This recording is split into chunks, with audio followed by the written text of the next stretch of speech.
So a few years ago I was in the junk section and I happened to find this guy, the PSX. The PSX is one of the first major all-in-one entertainment devices developed by Sony Computer Entertainment to include some very high-end functions. PSX. Sony. It was released in Japan December 13th, 2003, and seemed to be ahead of the times with its abilities to play PlayStation 1, PlayStation 2 games, DVDs, music CDs, and it has a DVR with a DVD burner.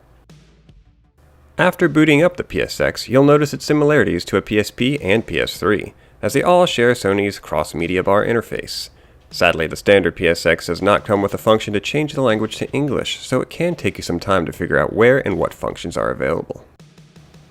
As I fumbled around the menus, such as uploaded pictures and videos, I found some old home videos which hadn't been deleted by the previous owners. A perfect opportunity to peek into the lives of a Japanese family. Or just be a creeper. The videos stored on this PSX were ones of vacation and even childbirth.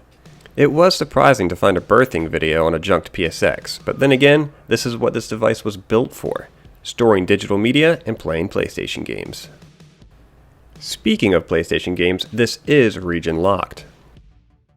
As usual, the memory card slots can be found on the front of the system. However, when it comes to plugging in your controllers, you'll have to perform a reach around. Yes, the PlayStation controller ports are on the backside of this console, making it a bit of a nuisance depending on how you have your entertainment center set up. Because of this inconvenience, they eventually came up with a DualShock 2 variant that had a slightly longer cord. Also, because the memory card slots are nowhere near the controller ports, the multi-taps for both the PlayStation and the PlayStation 2 are useless when it comes to this thing. And no PSX compatible product was ever produced to compensate.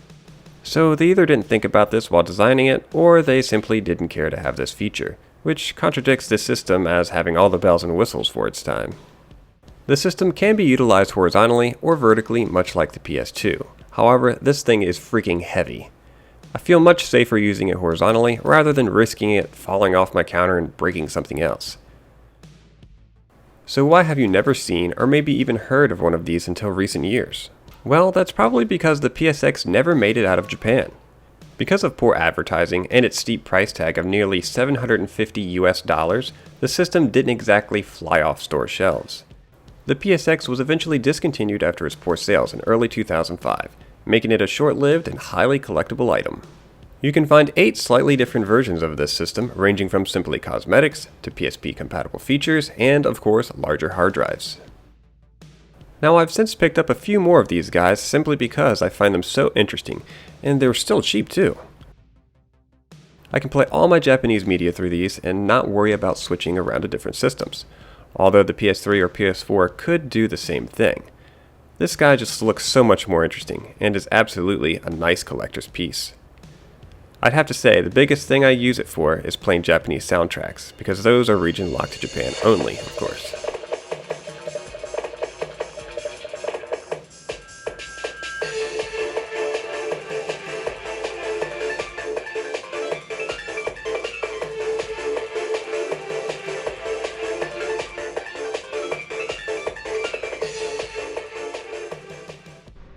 Alright guys, so what do you think about this system if it had ever released outside of Japan? Would it have fared a lot better in the US, or met the same fate?